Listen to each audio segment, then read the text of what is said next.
There comes a moment in life when you realize that the hostility directed toward you has very little to do with your actions and far more to do with the unseen depths within others.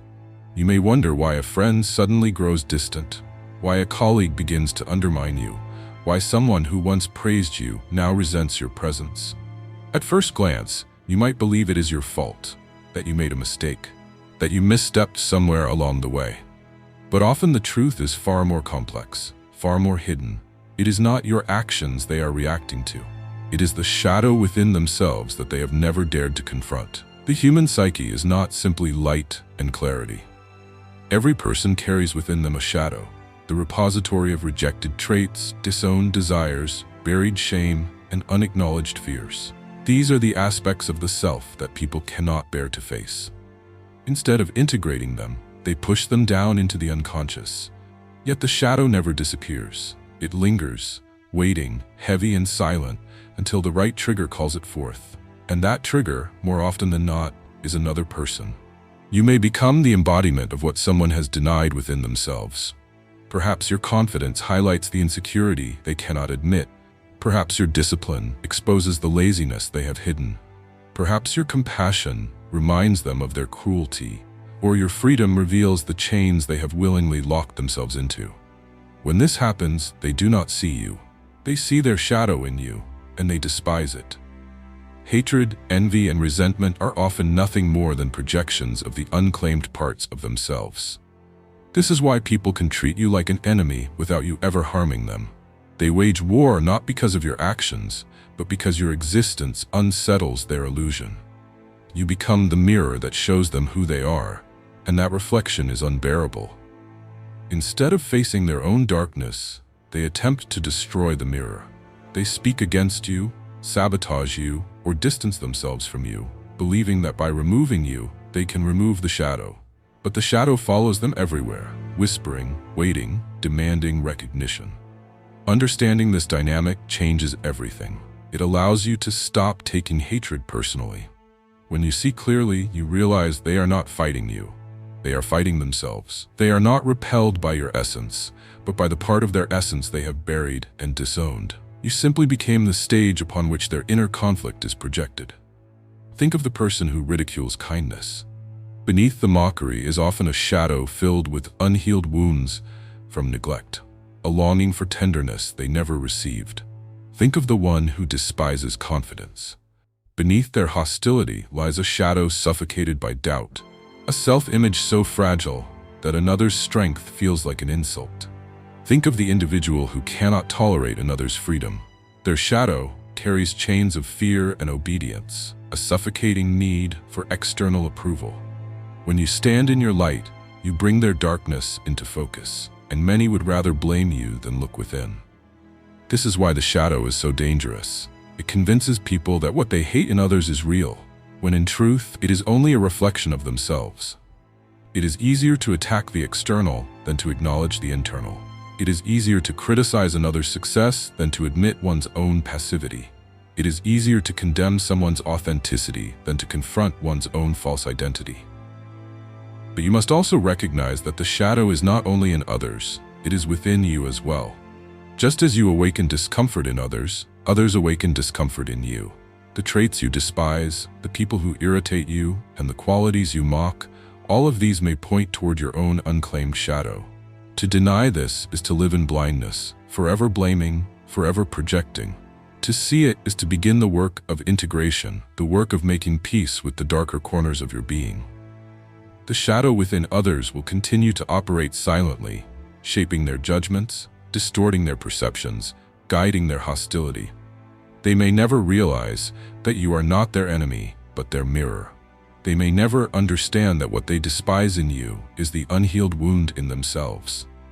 Their struggle may remain hidden, their projection unacknowledged, their hostility unexplainable. But if you see it clearly, you will no longer be deceived by appearances. You will know that beneath the mask of hatred, beneath the eruption of envy, beneath the wall of rejection, there is a shadow that refuses to be seen. And it is that shadow that speaks through them, not their conscious self.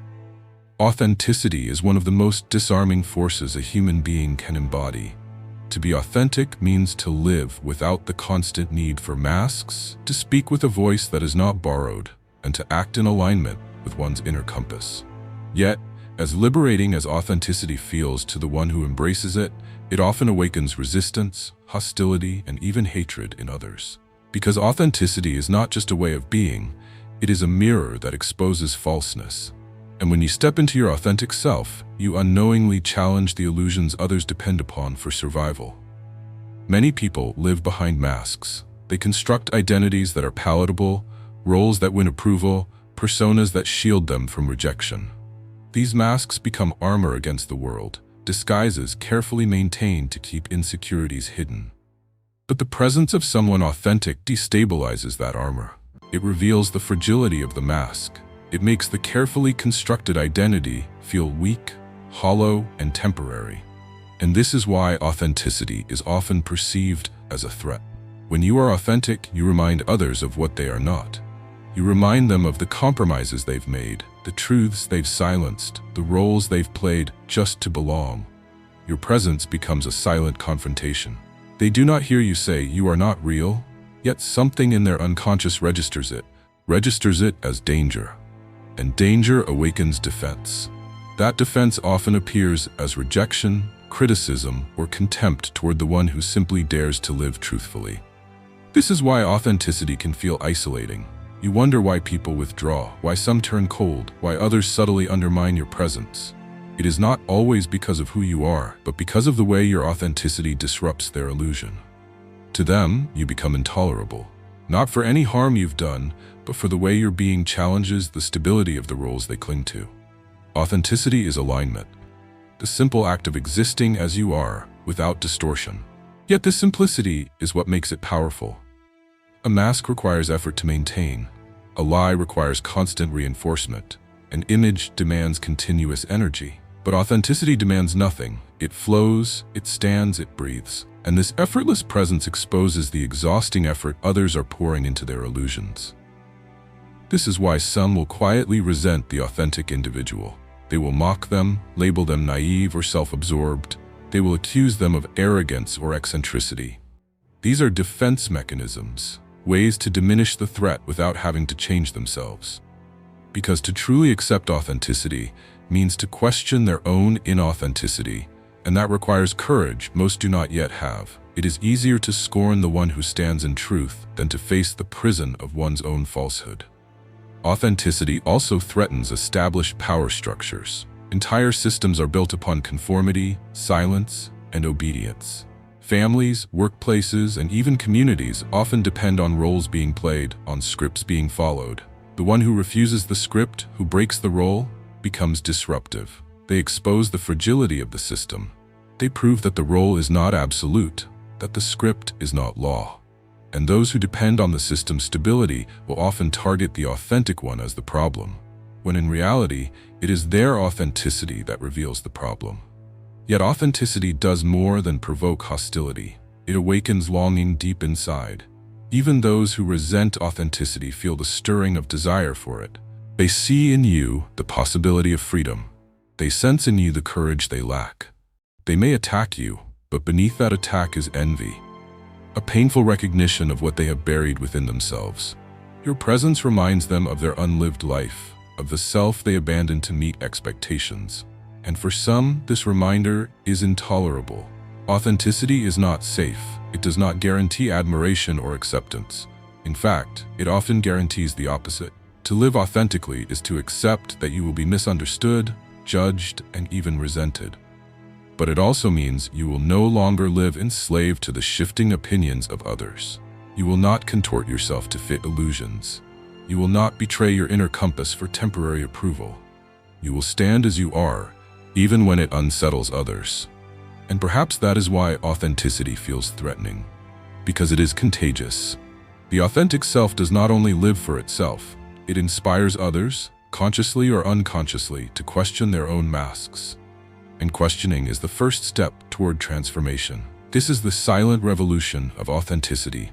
It destabilizes illusions, awakens envy, and provokes hostility. But it also plants the seed of freedom in the very people who resist it. People rarely see others as they are. They see themselves reflected back through others. Every interaction becomes a kind of mirror, a silent revelation of hidden truths, unacknowledged wounds, and secret desires. What we admire in others often reveals what we long to cultivate within ourselves. What we despise in others often exposes the parts of us we refuse to face. The mirror effect is why people can suddenly turn against you without cause. They are not truly reacting to you. They are reacting to what you awaken within them. When you embody qualities they have suppressed, you become the mirror that reveals what they are missing, what they are avoiding, or what they are ashamed of. And for many, that reflection is intolerable.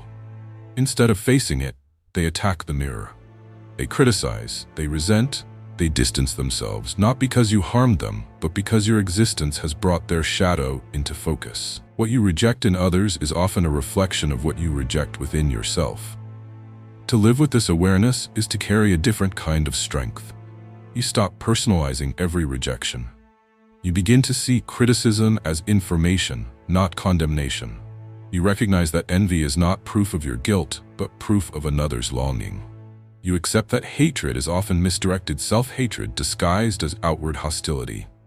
Human connection is never just about the surface. It is always about reflection, projection, and the silent dialogue between inner worlds. The silence of envy reveals that much of the hostility you encounter in life is not born from your flaws, but from your light. People are not only irritated by what is wrong with you, they are often more unsettled by what is right with you. They can forgive weakness, but strength awakens their insecurities. They can tolerate mediocrity, but excellence exposes their avoidance. They can accept conformity, but authenticity highlights their masks. And so, instead of confessing envy, they fall silent, and in that silence grows resentment. The silence of envy is dangerous because it is invisible until it is too late. You may think someone supports you, only to discover they were quietly hoping for your downfall. You may believe you are surrounded by friends, only to learn that some have been competing with you in secret. The unspoken nature of envy makes it one of the most potent forces in human relationships. It erodes trust, corrodes connection, and turns admiration into animosity. Yet, when you recognize the silence of envy for what it is, you stop misinterpreting it. You no longer shrink yourself to avoid triggering others. You no longer beg for explanations when someone withdraws. You no longer doubt your worth because of another's coldness. Instead, you see envy as the shadow, not a reflection of your failure, but a reflection of another's unclaimed potential. You realize that the silence surrounding your victories is often louder than applause. For in that silence lies the unspoken confession of envy that words will never reveal. Headline truths. At the end of the day, it's not about controlling others. It's about mastering yourself. Because the greatest power isn't found in wealth, status, or approval. It's found in emotional control. If you found value in this video, don't forget to subscribe to Headline Truths, where we uncover the hidden psychology behind human behavior and teach you how to think deeper, feel stronger, and live wiser.